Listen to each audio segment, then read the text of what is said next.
Fala galera, nessa aula nós vamos relacionar um importante processo de divisão celular chamado de meiose com o mecanismo de transmissão proposto pelo Mendel que nós estudamos. Vamos lá.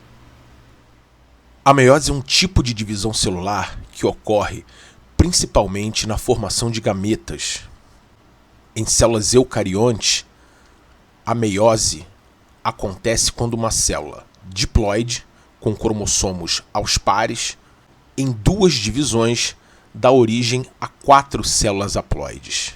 Então ocorre uma primeira divisão da meiose, a meiose 1, formando 2 células haploides, e uma segunda divisão da meiose, a meiose 2, onde cada célula haploide forma mais 2 células haploides, totalizando 4 células haploides. Esse tipo de divisão ocorre na formação de gametas, de células sexuais, de organismos de reprodução sexuada. E nós vamos ver que alguns eventos da meiose favorecem o aumento da variabilidade genética, o que implica em questões evolutivas muito importantes, já que a meiose é uma fonte de variabilidade genética nas populações. Vamos ver então como acontece de maneira geral a primeira divisão da meiose, a meiose 1, chamada de reducional.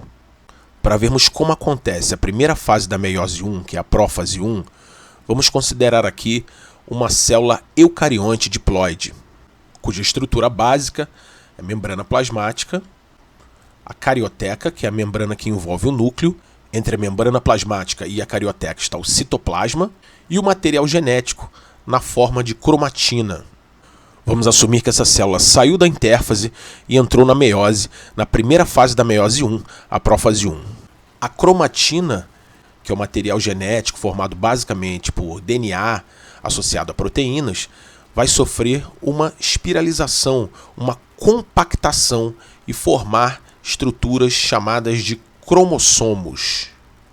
Os cromossomos, então, são as estruturas que vão levar o material genético da célula no processo de divisão. Por isso, esses corpos só são observados em processo de divisão celular. Esse material genético está na forma de genes, que são trechos de DNA que codificam proteínas.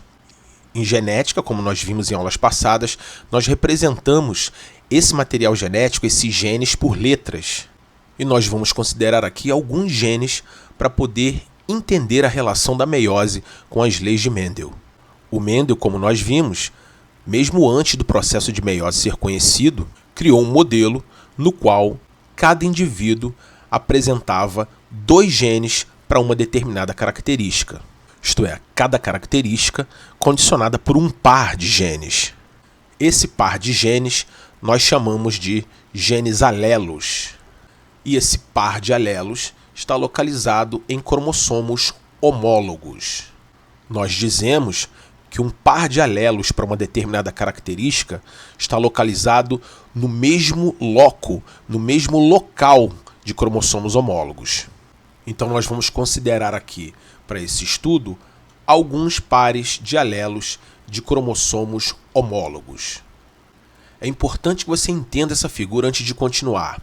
Repare que estão representados aqui 3 pares de homólogos, 6 cromossomos, mas cada cromossomo está duplicado. Lembre-se que na intérfase a célula duplica o material genético antes de entrar numa divisão. Portanto, nós temos aqui representado um indivíduo heterozigoto para 3 características. De genótipo azão-azinho, para a característica representada por esse gene em amarelo, genótipo Bzão-Bzinho, para a característica representada por esse gene laranja, e genótipo Czão-Czinho, para a característica representada por esse gene azul. Por isso, essa célula é uma célula diploide, 2N, possui cromossomos em pares. No caso dessa célula, 2N é igual a 6, 3 pares de cromossomos homólogos. Para uma célula da espécie humana, 2N é igual a 46, porque nós possuímos 46 cromossomos, 23 pares de homólogos, do par número 1 até o par número 23. E analisando cada par desse, um cromossomo homólogo veio da mãe, um veio do pai. Par número 1, um homólogo da mãe e um homólogo do pai. Par número 2, um homólogo da mãe e um homólogo do pai.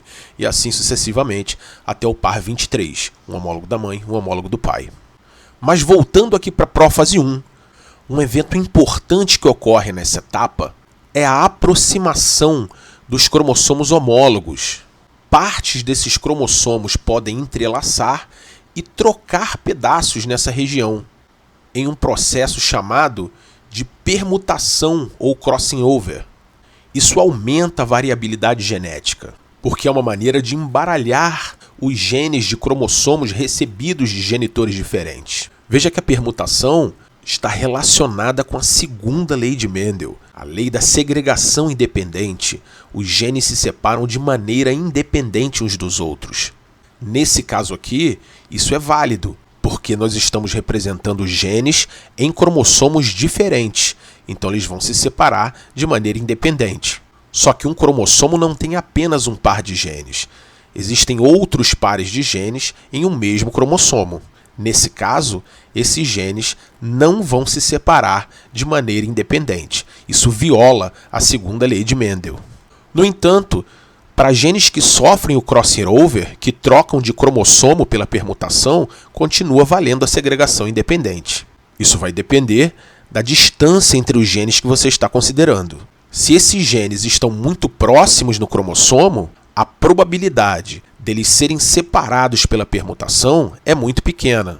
Por outro lado, se esses genes estão mais distantes, a probabilidade de serem separados pela permutação é muito maior. A fase posterior à prófase 1 é a metáfase 1.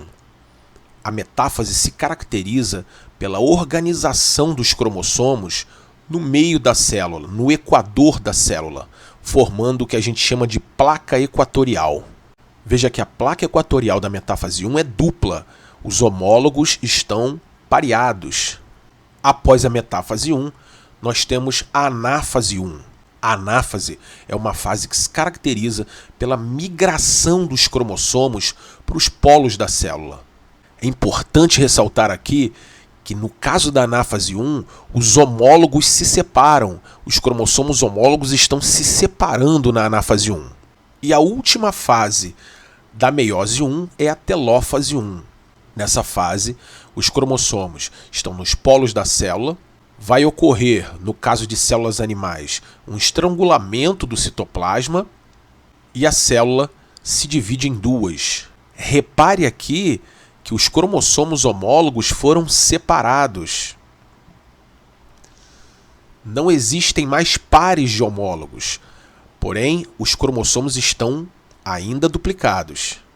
Na telófase 1, então, a membrana nuclear, a carioteca, volta a aparecer, os cromossomos vão desespiralizar, descondensar, formar novamente a cromatina e nós temos duas células haploides, mas com genes duplicados. Por isso, a meiose 1 é chamada de reducional. Uma célula 2N formou duas células N. Uma célula diploide formou duas células haploides. Essas duas células haploides, mas com genes duplicados, entram então na meiose 2, que é chamada de equacional. Por quê? Cada célula dessa haploide formada na meiose 1 vai dar origem a duas células também haploides. Essas células entram então na primeira fase da meiose 2, que é a prófase 2, que se caracteriza pela compactação da cromatina em cromossomos e pelo desaparecimento da membrana nuclear, da carioteca. Na metáfase 2, esses cromossomos se organizam na placa equatorial. Vejam que na metáfase 2, a placa equatorial não é mais dupla. E na anáfase 2 vai ocorrer a migração dos cromossomos para os polos da célula, que é o que caracteriza uma anáfase. No entanto, na anáfase 2, ocorre o rompimento de uma estrutura que liga os cromossomos duplicados, que é o centrômero. Com a quebra dos centrômeros, os cromossomos duplicados se separam e migram para os polos da célula. Finalmente, nós temos a telófase 2, que é a última fase da meiose 2, na qual os cromossomos já ocupam os polos das células e as células então se dividem formando 4 células. É importante notar que essas células também são haploides, não possuem pares de homólogos, mas os cromossomos não estão mais duplicados. E que aqui nós fazemos mais uma relação com as leis de Mendel, a primeira lei de Mendel, a lei da pureza dos gametas, que diz que os genes estão aos pares nos indivíduos, porque possuem cromossomos homólogos, e puros nos gametas, que possuem um cromossomo de cada par. Essas células haploides, então, possuem um cromossomo de cada par e esses cromossomos não estão duplicados. Um outro aspecto muito importante da meiose é esse embaralhamento dos cromossomos para formar essas 4 células haploides. Na verdade, essa é a maior fonte de variabilidade da meiose. Nós estamos representando aqui apenas algumas possibilidades para uma célula com 6 cromossomos, apenas 3 pares de homólogos e apenas 3 pares de genes. Logicamente, a quantidade de genes a ser considerada é muito maior. Imagine então para uma espécie como a espécie humana, que tem 46 cromossomos, 23 pares de homólogos. O número de arranjos possíveis é muito grande. Mas voltando aqui para a nossa história, na telófase 2, que é a última fase da meiose 2 e do processo como um todo, ocorre o reaparecimento da membrana nuclear, a desespiralização dos cromossomos formando novamente a cromatina e nós temos 4 células haploides.